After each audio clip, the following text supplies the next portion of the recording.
This is your sister Via, and I am coming at you with some fun facts and weird anecdotes and superstitions surrounding Valentine's Day. If any of you have been following Call My Sister, uh, you know that I usually take Valentine's Day as a time to jokingly vent about what I find that I don't like about Valentine's Day. I don't put down anybody that celebrates it and enjoys it. I think you should do that. But as for me, I have some feelings about Valentine's Day that you may or may not agree with. And I will be doing that rant next week. It will be available on our website. So for today's blog post, I wanted to talk about some fun facts with Valentine's Day. And one of the things that I found out that the concept of giving flowers, it goes back to the 18th century. The Lady Montague sent some letters from Turkey to her home in England describing the Turkish flower, language known as selam. And I'm probably saying it wrong, but, it's treasure to my head and not my heart. She misinterpreted it to mean the very flower symbolizes a different sentiment used to send love letters.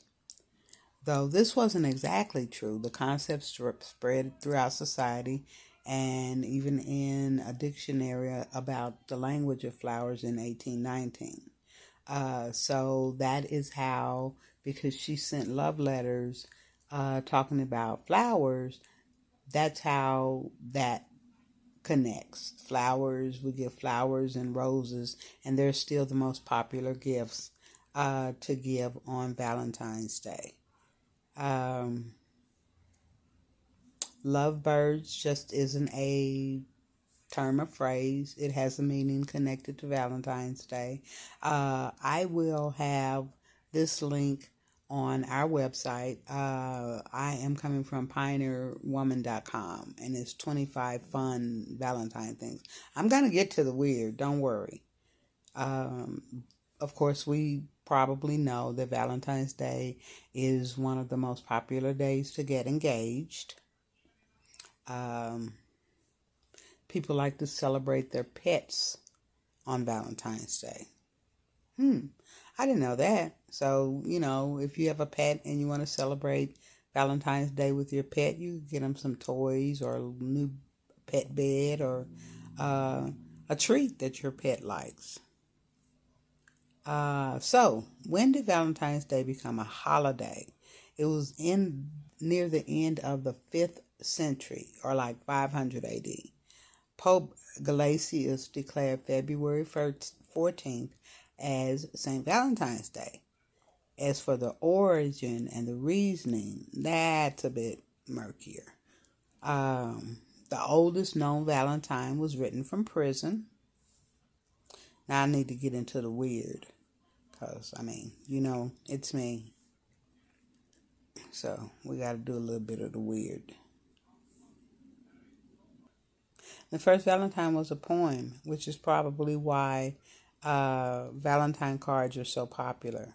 The term wearing your heart on your sleeve, it probably has its origins in picking a Valentine. And we've heard these plenty of times. It might have been a real thing. I don't know. Shakespeare used the expression in Othello, and that's the first known recorded incident of that. Let's see what the Urban Vintage Affair has. Let's see. It says, one of 10 interesting facts. It actually started as a rebellion of sorts. The holiday was actually, like I mentioned earlier, based on Saint Valentine, and he's the patron saint of lovers. A priest was martyred, killed for his beliefs on February 14th 270. The Roman Empire Claudius was working on building a powerful army and feared that his soldiers would rather stay home with their wives than fight for him. Therefore, he forbade his soldiers from getting married. But St. Valentine was a big believer in love and married soldiers to their sweethearts anyway. And so he was martyred. So that's one story behind the origin of St. Valentine's Day. In some countries, you can exchange clothing for love. Sealing your letter with a kiss is old, really old. We sign our letters sometimes with XOXO at the end. And while the O symbol is fairly new, the X actually dates back to medieval times. At that time, not many people knew how to write, right?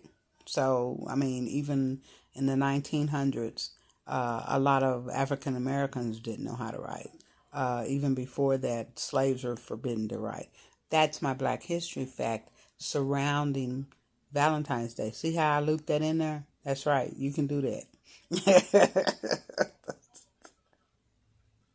To make things easier, they would end their letters with a simple X. Nowadays, it represents a kiss. Roses have represented love since Roman times. Men buy the most flowers on Valentine's Day. But that shouldn't stop us, sisters. If you like roses and you want roses for Valentine's and there isn't a person in your life that would give you roses, go buy your own roses. I'm not a particular fan of a bunch of roses. I like more of a single rose, and my favorite flower is gladiolus. I like the incarnations. I like carnations too. And of course, for us single ladies, now that's a holiday for us too. It's called Galentine's Day. Finland calls it, and I'm not even going to try to pronounce it, but this is from urbanvintageaffair.com. So, which it loosely translates into Friends Day. So instead of celebrating romance, the holiday in Finland is all about appreciating your friends instead. I think that's pretty cool. That may be something we can do as sisters. Just go on callmysister.com and leave a appreciation to someone that you love and care about, and just post it, and we'll go from there. That would be a great idea. I think I will definitely do that, take part in that. Back in Victorian times, it was actually considered bad luck to sign a Valentine's Day card. So that must have been hard trying to figure out who sent you a card.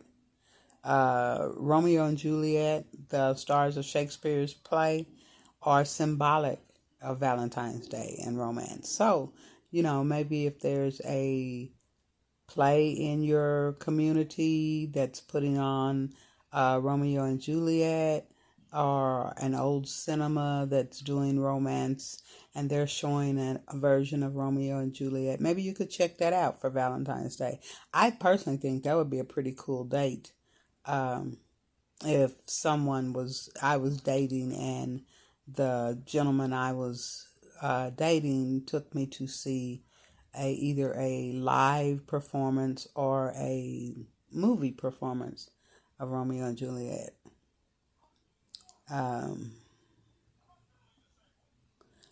The city of Verona, where Romeo and Juliet were, receives over 1,000 Valentines a year on Valentine's Day. I think that's pretty cool.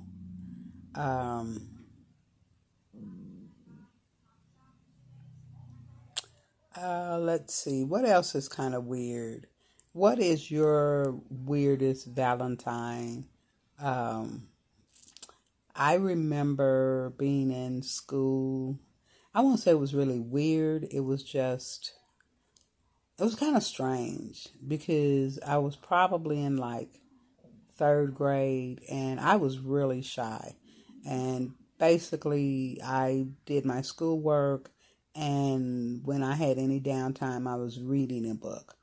And so I remember one Valentine's Day, everybody got Valentine's cards but me.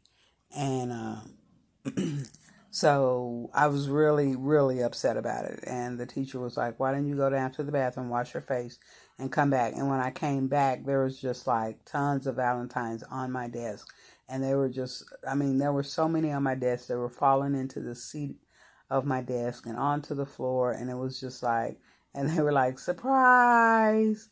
And it was kind of a thing that they did at that school. They just chose one random kid.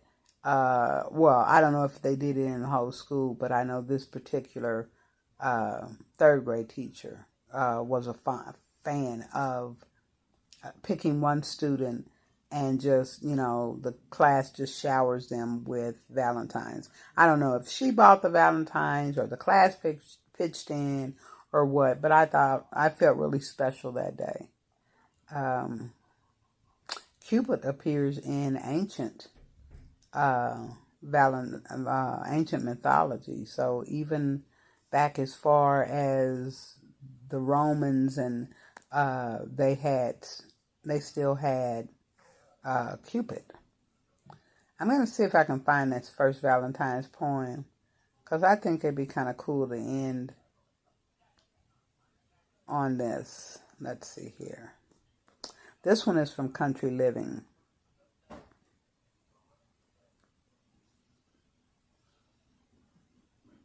Let's see. Okay, this is a few little known facts. You probably know these. I'm a little disappointed with the weird facts. They didn't really say anything that was weird. At least I didn't find anything weird.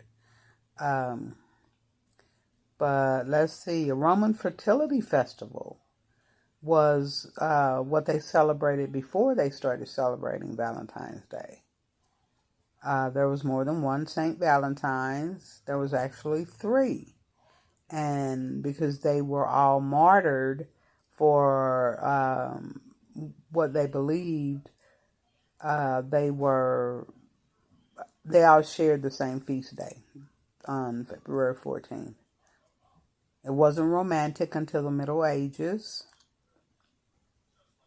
because they believed back in the Middle Ages that in medieval times that birds began to mate in mid-February, specifically on February 14th.